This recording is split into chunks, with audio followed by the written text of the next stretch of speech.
Understanding our criminal justice system. तो इससे पहले हम लोगों ने जुडिशरी के बारे में देखा था कि किस तरीके से अगर किसी का कोई भी राइट वॉयलेट हुआ है, फंडामेंटल राइट जो कि हमने चैप्टर 1 में देखे थे, हमारे 6 फंडामेंटल राइट्स में से अगर कोई भी वॉयलेट हुआ है तो हम लोग कोर्ट के पास जा सकते हैं और उसके खिलाफ हम केस कर सकते हैं। या फिर अगर कुछ हमारे साथ गलत हुआ है या किसी के साथ भी कुछ गलत हुआ है तो वो भी कोर्ट में जा सकता है। तो अब किस तरीके से क्रिमिनल जस्टिस सिस्टम काम करता है, यही हम लोग इस वाले चैप्टर में देखेंगे। तो देखिए, ये एक ना मतलब डेट बताई गई है 18/7/2006 की ये बात है। तो इसमें क्या हो रहा है कि जो अपार्टमेंट है, मुंबई का एक अपार्टमेंट है, उसमें जो मिसेस शिंदे हैं वो तैयार हो रही थी। और जब वो तैयार हो रही थी तो वो कई मतलब एकदम से परेशान हो गई थी, क्योंकि उनकी गोल्ड चेन, सोने की चेन नहीं मिल रही थी और कई घंटों से वो उस चेन को ढूंढ रही थी। अब फिर वो, क्योंकि उन्हें याद था कि उन्होंने ड्रॉर में रखी है मगर उनको मिल नहीं रही थी। Shanti Hembram has been working in the house for past 3 years। ठीक है, तो इनके घर ये जो थी मिसेस शिंदे, तो देखिए क्या है, मिसेस शिंदे एक लेडी हैं जो कि मुंबई में रहती हैं। ठीक है, मिसेस शिंदे। और मिसेस शिंदे के घर में ना एक डोमेस्टिक हेल्प मतलब एक नौकरानी काम करती है जिसका नाम है शांति हेम्ब्रम। ठीक है, शांति उसका नाम है, जो इनके घर नौकर है और काम करती है। तो जो मिसेस शिंदे हैं, इनकी गोल्ड चेन नहीं मिल रही है। मिसेस शिंदे को फिर पूरा विश्वास हो गया कि जो शांति है उनकी डोमेस्टिक हेल्प मतलब उनके घर जो नौकरानी का काम करती है उसी ने ही ये सोने की चेन चुराई है। तो अब इनको किसी पार्टी वगैरह में जाना था, वेडिंग में जाना था, शादी में, तो इनके पति ने कहा जल्दी से तैयार हो जाओ, हम लोगों को शादी में जाना है। तो फिर ये मिसेस शिंदे कहती है कि मुझे अपनी गोल्ड चेन नहीं मिल रही है, क्योंकि मैंने उसे ड्रॉर में ही रखा था और अब मुझे वो नहीं मिल रही है। और मुझे पक्का यकीन है, सस्पेक्ट कर रही हूँ मैं कि मुझे शक है कि शांति ने मेरी जो सोने की चेन है वो चुराई है। वो मेरे रूम की सफाई कर रही थी। वो हमेशा जब भी मेरे रूम की सफाई करती है तो मेरे रूम की सफाई करने में वो बहुत ही ज़्यादा टाइम लगाती है। तो एकदम से जो है मिसेस शिंदे वो शांति से कहने लगी कि क्या तुमने अब चोरी करनी भी शुरू कर दी है, और वो भी तुमने मेरी गोल्ड की चेन, मेरी सोने की चेन चुराई है। मुझे तुम्हारा ट्रंक मतलब होता है बक्सा, मुझे तुम्हारा जो बक्सा है वो चेक करना है और उसके बाद मैं पुलिस को बुलाऊंगी ताकि so if you have the chain return it now. तो मतलब अगर तुम्हारे पास चेन है तो वापस कर दो, नहीं तो मैं पुलिस को बुलाऊंगी। फिर मिसेस शिंदे जो हैं वो शांति है, शांति मतलब उनकी जो डोमेस्टिक हेल्प है, उसका जब ट्रंक चेक करती है ना, तो उस ट्रंक में, उस बक्से में उन्हें 10,000 रुपये मिलते हैं एक एनवेलप में रखे हुए। और वो चिल्लाने लगती है कि शांति ने ही मतलब मेरी चेन चुराई है, वरना इसके पास ये 10,000 रुपये कहाँ से आते, इसने मेरी चेन बेची होगी और चेन बेचने के बाद इसे ये पैसे मिले हैं। फिर शांति कहती है कि साहब, मैं और मेरा भाई जो है ये जो पैसा है ये 1 साल से बचा रहे हैं ताकि हम गाँव में जो है एक बैल खरीद सकें। We want to buy a bull when we go to our village madam, I am innocent. ठीक है, मतलब जब हम गांव जाएंगे तो हम वहाँ पे जाकर के बैल खरीदेंगे। और ये फिर कहती है कि मैं मतलब इनोसेंट हूँ, मैंने कुछ भी गलत नहीं किया है। इस तरीके से शांति इन लोगों से बोलने लगती है। मिस्टर शिंदे जो है पुलिस स्टेशन में फ़ोन करते हैं और वो कहते हैं कि I have come to file a FIR। मैं फर्स्ट इन्फॉर्मेशन रिपोर्ट, FIR होता है फर्स्ट इन्फॉर्मेशन रिपोर्ट, मैं यहाँ पे लिखवाने आया हूँ क्योंकि हमारे घर में चोरी हुई है, मेरी पत्नी की सोने की चेन चुरा ली गई है। अब यहाँ पर सब इंस्पेक्टर राव जो है ना, वो रिकॉर्ड करते हैं मिस्टर शिंदे की FIR, मतलब जो सब इंस्पेक्टर राव हैं वो FIR लिख लेते हैं। ये ना सच्ची घटना की हम बात कर रहे हैं पूरी की पूरी। मिस्टर शिंदे जो हैं वो सब इंस्पेक्टर राव के साथ उनके घर वापस आते हैं। तो फिर वो कहते हैं कि आई विल, जो सब इंस्पेक्टर हैं वो बोलते हैं कि I will now right the statements that mister and Mrs Shinde make about the theft, कि मतलब मिस्टर और मिसेस शिंदे ने जो भी चोरी के बारे में बताया है वो पूरा का पूरा स्टेटमेंट मैं इसमें लिखूंगा। Let me seal the envelope, ये जो एनवेलप है शांति के जिसमें पैसे हैं, इसको मैं सील करके अपने पास रख रहा हूँ। जिसमें पैसे हैं वो एविडेंस की तरह काम करेगा। और मैं शांति को अरेस्ट कर रहा हूँ और अरेस्ट करके मैं उसको पुलिस स्टेशन लेकर के जा रहा हूँ। फिर शांति बोलती है कि मतलब मुझे मत ले जाने दो, मैंने चेन नहीं चुराई है, ये बहुत ही मेरी मेहनत की कमाई है जो मतलब आप लोगों ने मेरे बक्से से निकाली है। फिर सुशील जो है शांति का भाई, वो आता है पुलिस स्टेशन और मतलब एक तरह से गिड़गिड़ाने लगता है एसआई राव के सामने कि मतलब शांति ने कुछ नहीं किया है, उसको छोड़ दो। फिर उसके बाद जो एसआई होते हैं वो कहते हैं कि हमने उसको अरेस्ट किया है क्योंकि उसने गोल्ड चेन चुराई है, अब जाओ कोर्ट और कोर्ट से जाकर के बेल ऑर्डर लेकर के आ जाओ। फिर वो शांति का भाई बोलता है बट मैं मतलब कहाँ से जाऊँगा कोर्ट, कैसे लॉयर को हायर करूँगा, जो हम लोगों की कमाई थी सारी की सारी, जो हमने इतनी मेहनत की कमाई थी वो तो सारी की सारी आप लोगों ने सील कर ली है, वही 10,000 रुपये तो हमारी मेहनत की कमाई थी। अब जो एसआई राव हैं फिर उसके बाद सुशील को भी पुलिस स्टेशन में रख लेते हैं ज़बरदस्ती 2 दिन के लिए। सुशील को मारा पीटा जाता है और उससे मतलब ज़बरदस्ती ये कन्फेस कराने की कोशिश की जाती है कि शांति और वो उसका भाई दोनों मिलकर के एक गैंग चलाते हैं। मतलब कई बार आप लोगों ने न्यूज़ में भी देखा होगा कि पूरा का पूरा एक गैंग होता है जो पूरे इलाकों में चोरियाँ कर रहा होता है, तो ये इनसे ज़बरदस्ती कबूल करवाने की कोशिश करने लगे पुलिस वाले कि मतलब शांति और सुशील ये दोनों जो है भाई बहन ये गैंग चलाते हैं और ये जो ज्वेलरी सोने चांदी की चीज़ें जो है घरों से चुराते हैं और काफ़ी इसकी मार पिटाई वगैरह करी गई, मगर इसने जो है बार बार शांति का भाई सुशील यही कहता रहा कि मैं इनोसेंट हूँ, मैंने कुछ नहीं किया है, मैं तो सिर्फ फैक्ट्री में काम करता हूँ, प्लीज़ मुझे यहाँ से जाने दो। अब डेट आ जाती है 23/8/2006। कोर्ट ने जो है बेल तो ग्रांट कर दी थी शांति को 1 महीने बाद, मतलब 1 महीने बाद कोर्ट ने बेल दे दी थी, मगर शांति के पास मतलब बेल देने के बाद भी ना कुछ पैसा डिपॉजिट करना होता है, 20,000 रुपये इनको डिपॉजिट करने थे, बट इनके पास तो कोई पैसा था ही नहीं कि 20,000 रुपये कहाँ से डिपॉजिट करते जेल में, है ना। तो शांति काफ़ी ज़्यादा इसकी वजह से परेशान थी और अब उसे क्योंकि वो बेल तो उसकी हो गई थी मगर उसको जेल में ही रहना पड़ा। क्यों? क्योंकि उनके पास बेल में के भरने के लिए पैसे थे ही नहीं। अब वो सोचने लगी कि मेरा क्या होगा, मैंने तो कुछ भी गलत नहीं किया हुआ है, फिर भी मैं ज़बरदस्ती मतलब यहाँ पे जेल में पड़ी हुई हूँ, बिहाइंड द बार्स मतलब सलाखों के पीछे हूँ।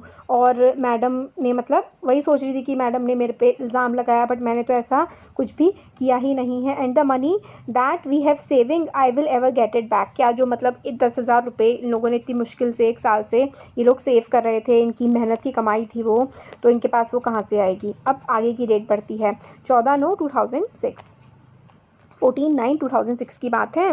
The police files a chargesheet in magistrate court. अब जो है पुलिस जो है चार्जशीट फाइल करती है, पहले जो एफआईआर लिखी थी फिर उसके सबके बयान वगैरह लेके पुलिस ने एक चार्जशीट बना दी और मजिस्ट्रेट जो कोर्ट होता है उसमें वो पूरी भेज दी गई। Court gives a copy of the chargesheet including statement of witness to Shanti. तो कोर्ट ने एक चार्जशीट जो पुलिस ने बनाई थी वो शांति को उसकी एक कॉपी दे दी और पूरा का पूरा विटनेस वगैरह जो भी है मतलब स्टेटमेंट वगैरह थे सब कुछ की कॉपी एक शांति को दे दी गई। शांति ने कोर्ट को कहा कि उसके पास कोई लॉयर नहीं है और मतलब उसके खिलाफ जो ये केस है ये झूठा है, उसने कोई भी चोरी नहीं की है।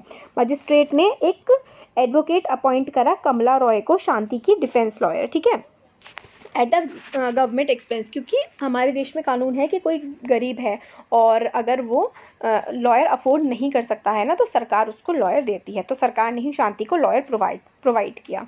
तो यही हमें इसमें बताया गया है आर्टिकल 22। तो हमारे संविधान का ना आर्टिकल 22 है। आर्टिकल 22 ऑफ द कॉन्स्टिट्यूशन ये कहता है कि every person has a fundamental right to be defended by a lawyer. हर किसी के पास एक संवैधानिक अधिकार है कि उसको लॉयर डिफेंड करेगा, ठीक है। आर्टिकल 39A कहता है कॉन्स्टिट्यूशन का, आर्टिकल 39A कहता है places duty upon the state to provide a lawyer to any citizen who is unable to engage one due to poverty or other disability। मतलब article 39A जो है constitution का वो ये कहता है कि अगर कोई इंसान बहुत ज़्यादा गरीब है और वो लॉयर हायर नहीं कर सकता है, मतलब वकील को पैसा वो नहीं दे सकता है, तो ये सरकार की ड्यूटी है कि वो उसको लॉयर प्रोवाइड करे। तो इसलिए शांता को भी लॉयर प्रोवाइड किया गया सरकार के द्वारा। अब एडवोकेट जो थी कमला रॉय मैं शांता बोल रही हूँ, शांति के पास आई तो फिर शांति जो है वो एडवोकेट कमला रॉय को पेपर दे देती है कि ये मेरे केस के पेपर हैं और मेरे को फॉल्सली मतलब झूठे तौर पर मेरे पे केस लगाया गया है गोल्ड की चेन चुराने का, बट ऐसा मैंने कुछ भी नहीं किया है। और फिर वो उसका भाई शांति का भाई ये बताता है कि दे फाउंड मतलब 10,000 रुपये शांति के ट्रंक में उन लोगों को मिले और उन लोगों को लगा कि ये चेन बेच के उसने रखे हैं अपने ट्रंक में, मगर वो तो हम लोग 1 साल से हम दोनों अपनी सेव कर रहे थे। अब 11/12/2006 the court frames a charge of theft of Mrs. Shinde's gold chain and possession of money 10,000 got from selling।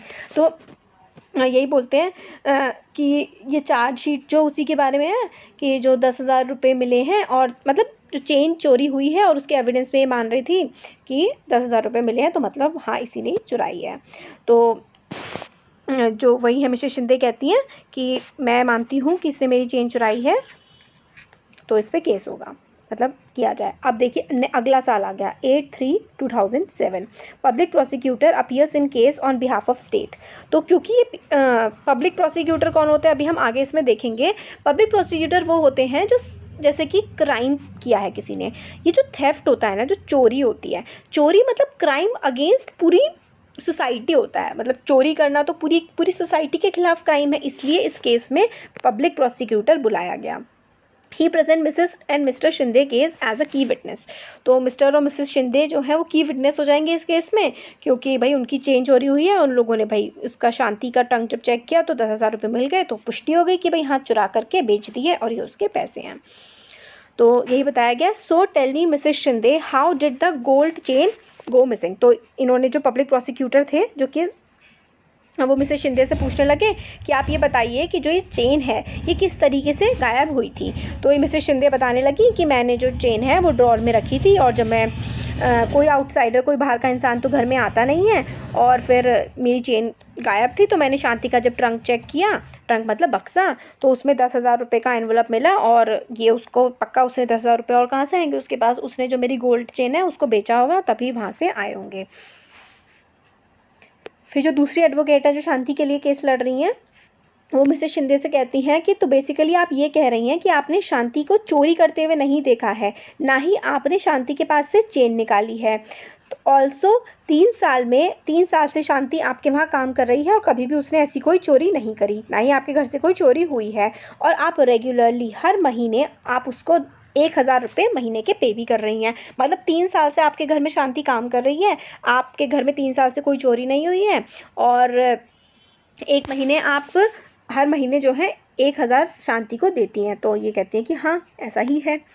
फिर 20/4/2007 को क्या होता है, advocate Roy examine Sushil and his employer as defence witness. तो डिफेंस विटनेस के तौर पर सुशील को, ठीक है, और उसका जो एम्प्लॉयर जिसने सुशील को नौकरी पर रखा हुआ है उसको बुलाया जाता है।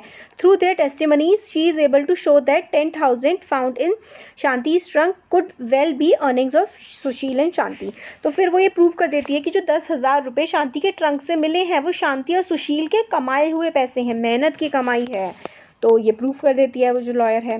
तो जैसे ट्रायल जो है कंप्लीशन पे पूरा कंप्लीट होने वाला होता है 14/5/2007 तक, Sushil learns that inspector Sharma has busted a gang.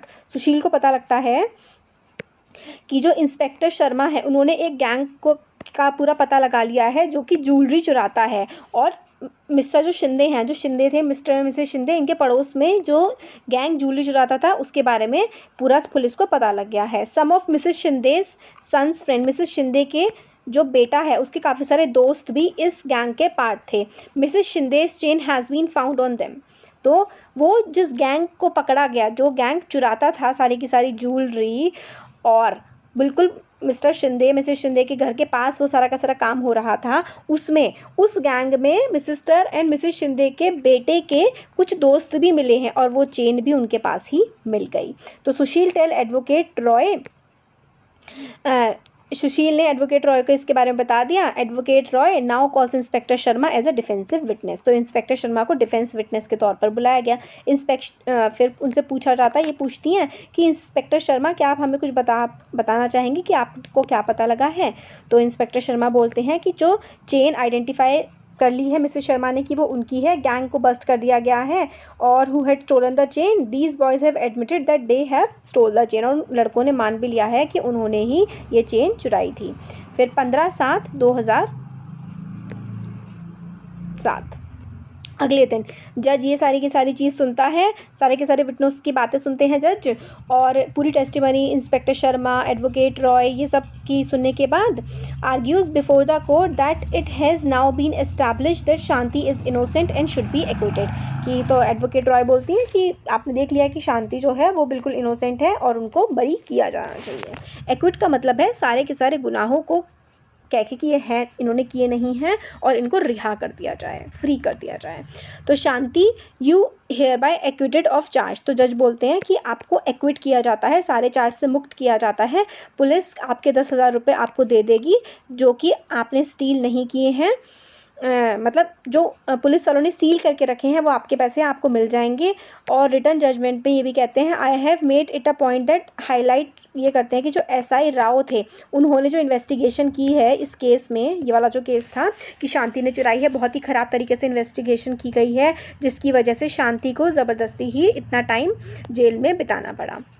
तो ये सारा का सारा जो इंसिडेंट था पूरा का पूरा, इससे हम लोगों को समझ में आता है कि क्या होता है players in the criminal justice system. ये क्रिमिनल जस्टिस सिस्टम में कौन कौन हमारे, ये वाली चीज़ ना बहुत इंपॉर्टेंट है कि क्रिमिनल जस्टिस सिस्टम जो होता है उसमें कौन कौन इंपॉर्टेंट रोल प्ले करते हैं। तो उसमें एक पुलिस होती है, एक पब्लिक प्रोसिक्यूटर होता है, एक डिफेंस लॉयर होता है और एक जज होते हैं।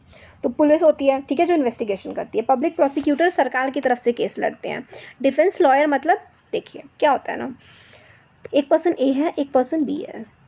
A पर्सन ने B के खिलाफ केस किया है, तो अब B को खुद को डिफेंड करना है कि भाई मैंने ऐसा कोई भी काम नहीं किया है। तो ये जो लॉयर अपॉइंट करता है ना, इसको डिफेंस लॉयर कहते हैं, ठीक है। तो क्योंकि A ने B के खिलाफ केस किया है, A को अपने आप को डिफेंड करना है कोर्ट में, तो ये जो लॉयर होता है ना, इसको डिफेंस लॉयर कहते हैं। और पब्लिक प्रोसिक्यूटर जो सरकार मतलब जैसे कि इस केस में पब्लिक प्रोसिक्यूटर था, क्योंकि इसमें क्राइम जो है ना वो पूरी की पूरी सोसाइटी के खिलाफ माना जाता है, चोरी का क्राइम किसी एक पर्सन के खिलाफ नहीं माना जाता, इसलिए इसमें पब्लिक प्रोसिक्यूटर लगा है, सरकारी वकील लगा है। और खैर इस वाले केस में ये जो हमने पढ़ा था, इसमें जो डिफेंस लॉयर है वो भी सरकारी है। क्यों? वैसे नहीं सरकारी होगा, अगर कोई रिच पर्सन होगा या कोई इतना ऐसा पर्सन होगा जो अफोर्ड कर सकता है लॉयर को, क्योंकि शांति मतलब अफोर्ड ही नहीं कर सकती है। तो इसलिए आर्टिकल 22 जो है हमारे कॉन्स्टिट्यूशन का, वो हमें हक देता है कि हर किसी को न्याय मिलना चाहिए। तो इसलिए सरकारी वकील जो है दिया जाता है शांति को। तो ये चीज़ हमें समझ में आई। अब आगे आता है what is the role of the police in the investigating a crime. तो पुलिस का क्या रोल होता है क्राइम को इन्वेस्टिगेट करने में। तो काफ़ी इंपॉर्टेंट फंक्शन होता है पुलिस का इन्वेस्टिगेशन करने में, कोई भी जो क्राइम हुआ होता है। इन्वेस्टिगेशन में क्या क्या आता है? Investigation includes recording statement of witness. Witness मतलब जिसने देखा हो, ठीक है, या फिर हाँ मेनली जो उसने देखा हो या फिर जो वहाँ पे मौजूद हो उसको विटनेस कहते हैं। तो स्टेटमेंट रिकॉर्ड करता है विटनेसेस के, और अलग अलग and collecting different kind of evidence, अलग अलग तरीके के एविडेंस इकट्ठा करते हैं कि क्या क्या उससे रिलेटेड, अच्छा जो क्राइम हुआ है उसके कुछ ना कुछ सुराग जो होंगे, है ना, वो एविडेंस होते हैं। On the basis of the investigation police are required to form an opinion. अब पूरे इन्वेस्टिगेशन उन्होंने कर लिया, अब कोई एक ओपिनियन उन्हें बनानी होती है कि अच्छा ये मुजरिम हो सकता है। अगर पुलिस को लगता है कि evidence points to the guilt of the accused person then they file a chargesheet in the court. जब पुलिस को लगता है कि अच्छा ये सारे के सारे एविडेंस हैं और ये जो एक्यूज्ड पर्सन है, एक्यूज्ड पर्सन मतलब जिसके खिलाफ केस किया गया होता है, अच्छा ठीक है सारे एविडेंस उसके खिलाफ है, तो अब जो है पुलिस चार्जशीट फाइल कर देती है कोर्ट में। As stated at the beginning of the chapter, जैसे कि स्टार्टिंग में ही हमें चैप्टर के बताया गया है, ये पुलिस का काम नहीं होता है कि पर्सन को ये ठहराना कि पर्सन ने कुछ गिल्टी मतलब कुछ गलत किया है या फिर इनोसेंट है, उसने गलत नहीं किया है। ये काम तो जज का होता है, ये पता लगाना कि उस इंसान ने जिसके खिलाफ केस किया गया है कुछ गलत किया है या नहीं। पुलिस का तो सिर्फ इतना ही काम होता है एविडेंस इकट्ठा करना, ठीक है। पुलिस का काम मतलब सिर्फ और सिर्फ उसके खिलाफ सबूत इकट्ठा करना होता है, बाकी सारा काम कि कोई कौन सही है कौन गलत है ये काम देखना जज का होता है। यूनिट 2 वाला जो पार्ट था उसमें हमने देखा था कि rule of law, this is very important. Rule of law का ये मतलब होता है which means that everyone is subject to the law of land. मतलब इसका ये मतलब है कि हर कोई जो है वो इस देश का जो कानून है वो मानेगा, इंक्लूडिंग पुलिस भी देश का कानून मानेगी। सब जो है कानून को फॉलो करेंगे, कानून सबसे बड़ा है, कानून से बड़ा कुछ भी नहीं है, कानून के सामने सब बराबर हैं, यही होता है रूल ऑफ लॉ। तो पुलिस की जो इन्वेस्टिगेशन होती है उसको हमेशा लॉ के अकॉर्डिंग ही कंडक्ट करना चाहिए, और सारी की सारी रिस्पेक्ट दी जानी चाहिए ह्यूमन राइट्स को। मतलब मानवाधिकार जो होते हैं, कि इंसान के भी तो राइट्स होते हैं ना, उसको भी पूरी इंपॉर्टेंस दी जानी चाहिए। Supreme court has laid down guidelines that the police must follow at the time of arrest, detention and interrogation। तो सुप्रीम कोर्ट ने ऐसी गाइडलाइंस बना रखी हैं कि किस तरीके से पुलिस बिहेव करेगी जब किसी पर्सन को अरेस्ट करेगी, या डिटेन करेगी। डिटेंशन का मतलब होता है, देखिए डिटेंशन का मतलब आपने किसी को क्राइम करने से पहले ही एक तरह से रोक दिया हो, डिटेन कर लिया हो अपने पास, जैसे कि या तो जैसे क्राइम हो गया है फिर बिठा रखा है पुलिस स्टेशन में, तो वो डिटेंशन होता है। एंड इंटेरोगेशन, इंटेरोगेशन मतलब जो पूछताछ होती है, ये किस तरीके से पुलिस करेगी, इसकी गाइडलाइंस सुप्रीम कोर्ट ने पहले से ही बना रखी हैं। Police are not allowed to torture, police को हक नहीं है कि वो जो पर्सन है इन्वेस्टिगेशन करते हुए उसे टॉर्चर करे या मारे। They cannot inflict any form of punishment on a person even for petty offenses, किसी भी तरीके का कोई क्राइम हो, ऑफेंस मतलब होता है कोई भी गलत काम चाहे किसी ने किया हो या कुछ भी है, पुलिस का कोई हक नहीं है कि उसे मारे पीटे या टॉर्चर करे। अब आर्टिकल 22, इस चैप्टर की ये वाली चीज़ बहुत ज़्यादा इंपॉर्टेंट है। आर्टिकल 22 क्या होता है, तो देखिए आर्टिकल 22 हमारा क्या कहता है। आर्टिकल 22 जो है हमें एक फंडामेंटल राइट प्रोवाइड करता है। Article 22 of the constitution and criminal law guarantee to every person arrested the following fundamental rights. ये जो जिस पर्सन को अरेस्ट किया जा रहा है उसके पास ये फॉलोइंग फंडामेंटल राइट्स हैं। Right to be informed at the time of arrest of the offence for which the person is being arrested. तो हमारे पास या फिर किसी भी पर्सन के पास जिसको अरेस्ट किया गया है उसके पास ये राइट है जानने का कि भाई उसको अरेस्ट क्यों किया जा रहा है, और उसके पास ये भी हक है कि उसको मजिस्ट्रेट के सामने प्रेजेंट किया जाए with in 24 hours of arrest, मतलब 24 घंटे के अंदर अंदर उसको, जिस पर्सन को अरेस्ट किया गया है उसको जज के सामने, मजिस्ट्रेट के सामने प्रेजेंट किया जाए।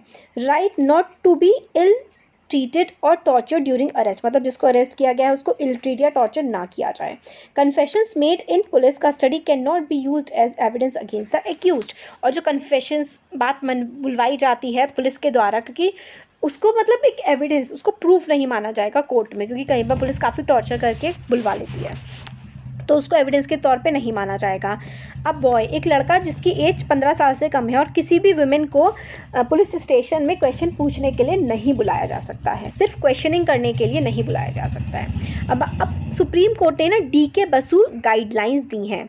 Supreme court has laid down specific requirements and procedures that the police and other agencies have to follow, मतलब ये कुछ चीज़ें हैं, ये पॉइंट्स हैं, ये पुलिस को फॉलो करने पड़ेंगे अगर किसी को अरेस्ट कर रहे हैं, डिटेंशन में है या पूछताछ कर रहे हैं। क्या क्या है, पुलिस ऑफिशियल को हमेशा जब भी किसी को अरेस्ट कर रहे हैं या फिर इंटेरोगेशन कर रहे हैं तो बिल्कुल wear correct accurate and visible identification and name tags with their designation. तो पुलिस वालों की हमेशा जब वो वर्दी पहनते हैं ना तो उनकी पॉकेट के पास उनका नाम लिखा होता है और उनकी डेजिग्नेशन वगैरह सब कुछ पता होनी चाहिए उस पर्सन को जिस पर्सन को वो अरेस्ट कर रहे हैं। Memo of arrest should be prepared eight the time of arrest, मतलब एक मेमो बना होना चाहिए कि अच्छा एक अरेस्ट कर रहे हैं, क्यों अरेस्ट कर रहे हैं, किस टाइम अरेस्ट कर रहे हैं, कहाँ से कर रहे हैं, ये मेमो होता है, ये सब एक बना होना चाहिए अरेस्ट के टाइम पे, जिस पे डेट भी लिखी होनी चाहिए।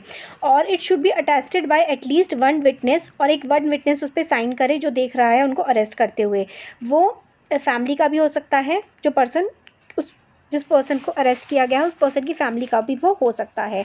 और अरेस्ट जो मेमो है should be counter signed by person arrested, और उस अरेस्ट मेमो को जो पर्सन अरेस्ट हो रहा है ना उसके द्वारा भी साइन किया जाना ज़रूरी है, और उसके किसी वेल विशर फ्रेंड या कोई भी इंसान जो उसे अरेस्ट करते हुए देख रहा है उसके द्वारा साइन किया जाना ज़रूरी है।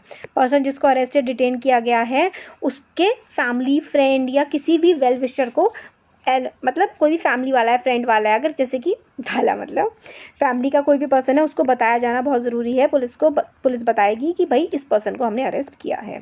अब फ्रेंड और relative lives outside the district, कोई उस ज़िले के बाहर रहता है जहाँ पे अरेस्ट हुई है, and venue of custody must be notified by police with in 8 to 12 hours after arrest, मतलब अगर कोई बाहर रहता है उसकी पर्सन की फैमिली वाला जिसको अरेस्ट किया गया है तो 8 से 12 घंटे के बीच के अंदर अंदर ही मतलब बताना पड़ेगा पुलिस को कि उसको कि एफआईआर क्या होती है। तो एफआईआर जो होती है it is with the registration of FIR that the police can begin their investigation into crime, तो पहले पुलिस को एफआईआर लिखनी पड़ेगी तभी वो आगे की क्राइम पर इन्वेस्टिगेशन कर सकते हैं।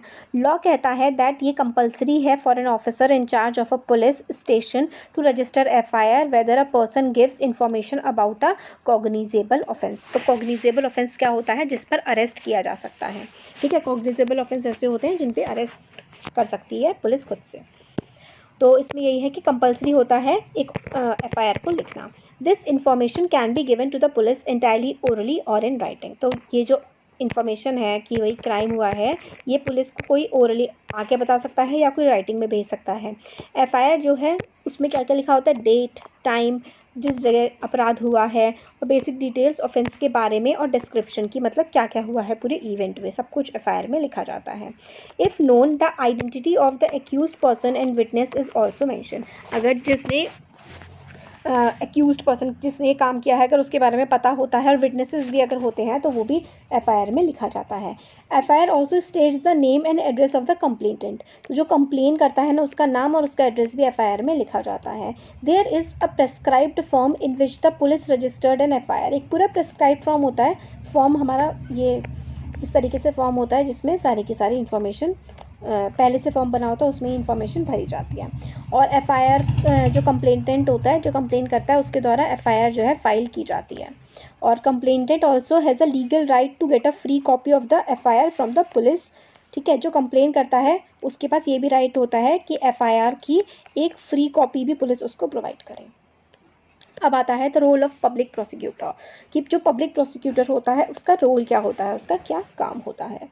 तो देखिए, a criminal offence is regarded as a public wrong, जो क्रिमिनल ऑफेंस होता है, चोरी करना, मर्डर करना, ये पब्लिक रॉन्ग होता है, मतलब पूरी सोसाइटी के लिए ये गलत काम होता है। What is meant by this is that is considered to have been committed not only against a person, मतलब जिसके खिलाफ वो काम हुआ है, क्राइम हुआ है, सिर्फ उसके नहीं बल्कि सोसाइटी के खिलाफ वो काम या क्राइम होता है।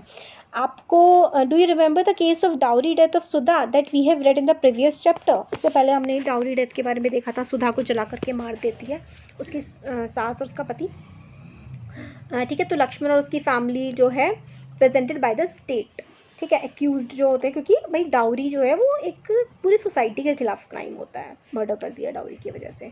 तो उस केस का क्या नाम था, state Delhi administration versus Lakshman Kumar and others. Similarly state versus Shanti Hembram, ठीक है, स्टेट वर्सेस शांति हेम्ब्रम क्यों, क्योंकि चोरी भी एक क्राइम है।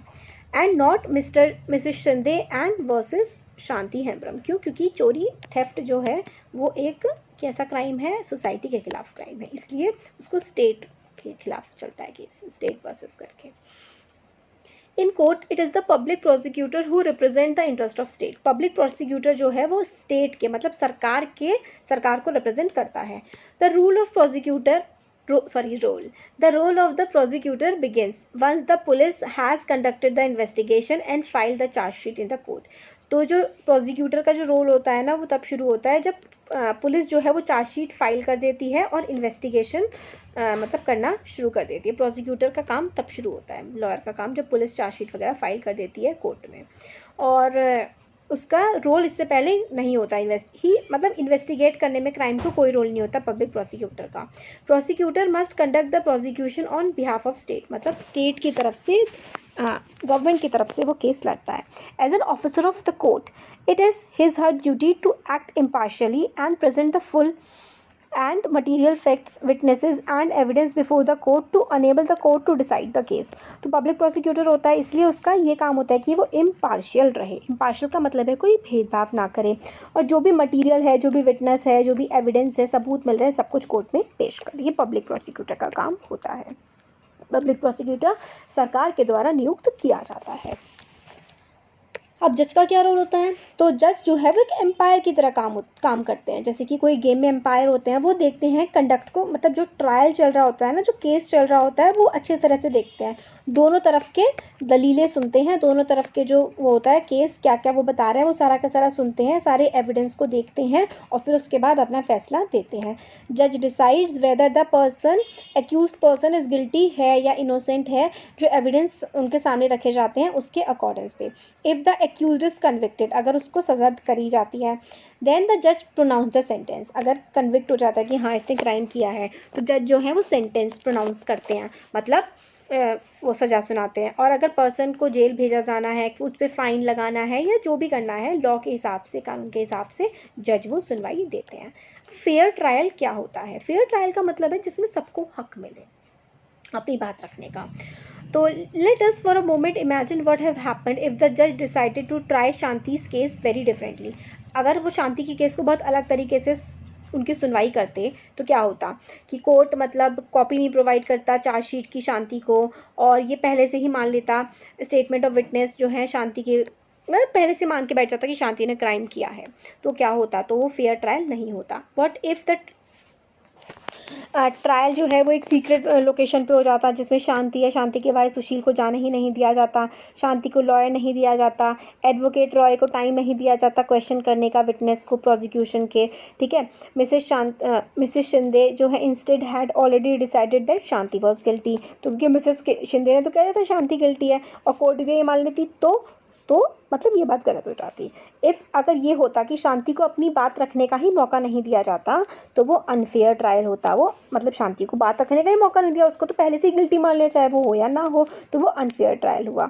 This is because for a trial to be fair several different procedure have to be observe. Trial को अगर फेयर होना है तो काफ़ी सारे प्रोसीजर ऑब्जर्व किए जाएंगे। Article 21 of the constitution that guarantees the right to life states that a person's life or liberty can be taken away only by following a reasonable and just legal procedure। क्योंकि हमारे देश का article 21 है, हमें fundamental right है, right to life, ये हम लोग को गारंटी करता है। पर्सन्स लाइफ और लिबर्टी मतलब आज़ाद रहने का इज्जत से हमें अधिकार है और इसको नहीं छीना जा सकता except by following a reasonable and just legal procedure. छीना जा सकता है, आपने कुछ गलत किया है, आपने किसी की जान ली है तो आपकी जान क्यों ना ली जाए, मतलब है ना कि अगर मर्डर किया है तो उसकी सज़ा भी तो मिलेगी, तो अगर कुछ गलत किया है तो ही आपकी लाइफ या लिबर्टी को नुकसान पहुंचाया जा सकता है, वरना नहीं पहुंचाया जा सकता। अब fair trial ensure, fair trial मतलब सबको बात रखने का अपनी अधिकार है। Article 21 of the constitution is upheld, article 21 की मानी गई है। तो शांति के केस में जैसे हमें डिस्क्राइब किया गया स्टोरी बोर्ड के थ्रू, तो उसमें हमें फेयर ट्रायल है ना, सबको अपनी बात रखने का मौका मिला। तो वही है कि here is my case paper, जिसमें मुझे गलती से मतलब फॉल्सली एक्यूज़ किया गया है, मैंने ऐसा कुछ नहीं किया है कि मैंने जो 10,000 रुपये खुद मेहनत से कमाए थे, ये लोग कह रहे हैं कि मैंने चुराए हैं और इस टाइप की बात है ना, चेन बेच कर लेके आई हूँ मैं वो पैसे, तो यही बात है। फेयर ट्रायल में क्या हुआ कि शांति को कॉपी दी गई चार्जशीट की, सारे के सारे जो अदर एविडेंस थे प्रोसिक्यूशन ने प्रेजेंट किए थे, ठीक है। शांति को चार्ज किया गया ऑफेंस ऑफ थेफ्ट के लिए, ठीक है, जो कि एक क्राइम है। फिर ट्रायल चला ओपन कोर्ट में पूरी पब्लिक के सामने, है ना, कोई भी उसमें आके देख सकता था उसे। उसके ब्रदर को भी आने का हक था, सुशील को, वो कोर्ट अटेंड करता था कोर्ट की हियरिंग को। ट्रायल किया जा रहा था in the presence of accused, मतलब जिसके शांति भी उस कोर्ट में रहती थी जब वो केस की सुनवाई चल रही होती थी। शांति को एक लॉयर दिया गया उसको डिफेंड करने के लिए, ठीक है। मिसेस रॉय जो लॉयर थी शांति की, उनको अपॉर्चुनिटी थी कि वो क्रॉस एग्जामिन कर सकें प्रोसिक्यूशन के विटनेसेस को, मतलब वही विटनेस जो है ना जो कह रहे हैं कि चोरी करी है उनसे क्वेश्चन कर सकें, ये भी एडवोकेट रॉय को हक दिया गया। और अपॉर्चुनिटी, इसलिए शांति को अपॉर्चुनिटी मिली कि उसके डिफेंस में केस चल रहा है। तो वही है, although the police filed a case of theft against Shanti the जज assumed her to be innocent. ठीक है, पुलिस ने तो मान लिया था कि शांति ने किया है क्राइम, मगर जज हमेशा मान के चलते हैं कि जिसके खिलाफ भी केस चल रहा है वो इनोसेंट है। जज जो है अपनी मर्जी से नहीं, एविडेंस को देख करके पता लगाते हैं कि कुछ क्राइम सच में हुआ है या नहीं हुआ है या जो भी है, ठीक है।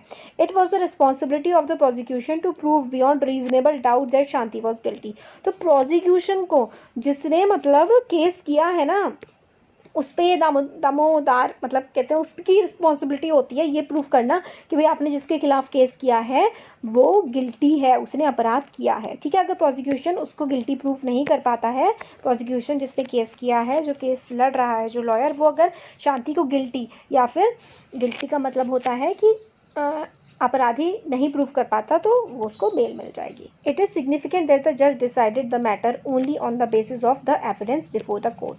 तो ये बहुत इंपॉर्टेंट है कि जज जो है ना वो डिसाइड करते हैं मैटर को जो उनके सामने एविडेंसेस या प्रूफ्स लाए जाते हैं। जज did not jump to the conclusion that Shanti was a thief just because she was a poor maid servant. क्योंकि वो मेड है, सर्वेंट है, सिर्फ इसलिए ही शांति चोरी नहीं करेगी, मतलब इस तरीके का जज नहीं सोचते हैं, ऐसा कंक्लूजन पे वो नहीं आते हैं। इंस्टेड जज रिमेन्ड इम्पार्शियल। इम्पार्शियल मतलब वो किसी की तरफ नहीं होते हैं, वो एविडेंस देख करके अपना फैसला देते हैं। तो इसी वजह से जो है शांति के खिलाफ कोई एविडेंस नहीं मिला और सब कुछ प्रूफ हो गया कि उसने नहीं किया चोरी, इसलिए उसको फ्री कर दिया गया। In Shanti's case justice was finally done to her because she was given a fair trial. तो उसको जस्टिस मिली, न्याय मिला, क्योंकि उसको फेयर ट्रायल मिला। फेयर ट्रायल मतलब पूरे के पूरे मतलब उसको लॉयर भी मिला, उसके जहाँ पे केस चल रहा था वहाँ पे वो प्रेजेंट थी, जज इम्पार्शल था, है ना, ये सारे के सारे ये चीज़ें फेयर ट्रायल में आती हैं।